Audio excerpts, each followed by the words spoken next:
અહીંનો ઇતિહાસ એવો છે કે ચંડી ચામુંડા માતાજીનું નામ છે, બે મુખવાળી માતાજી છે. અને તમે ઓલ ઇન્ડિયામાં ગમે ત્યાં જાઓ તો તમને ચામુંડમાનું એક જ મુખવાળું મંદિર જોવા મળે. ચોટીલામાં એક જ એવું મંદિર છે કે જ્યાં તમને ચંડી ચામુંડા બે માતાજી એક સાથે મળે. અને એની પાછળનો ઇતિહાસ એવો છે કે જ્યારે ચંડમુંડ નામના બે રાક્ષસ હતા ત્યારે એનો વધ કરવા માટે માતાજીએ બે સ્વરૂપ લીધા, ચંડી ચામુંડા, અને એનો વધ કરીને માતાજીએ અહીંયા પ્રાગટ્ય કર્યું હતું. એટલે અહીંયા પ્રાગટ્ય છે અને એ માટે જ અહીંયા ચોટીલામાં ચામુંડમાનું ધામ કહેવાય છે.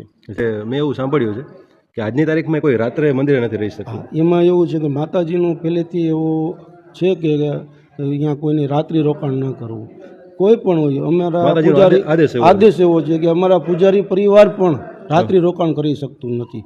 ફક્ત આસો મહિનાની નવરાત્રિમાં 9 દિવસની જ અનુમતિ છે, 9 દી રોકાવાની, પછી નહીં રોકાય. ત્યારે પૂજારીને માત્ર 2-4 જણા જ રહી શકે.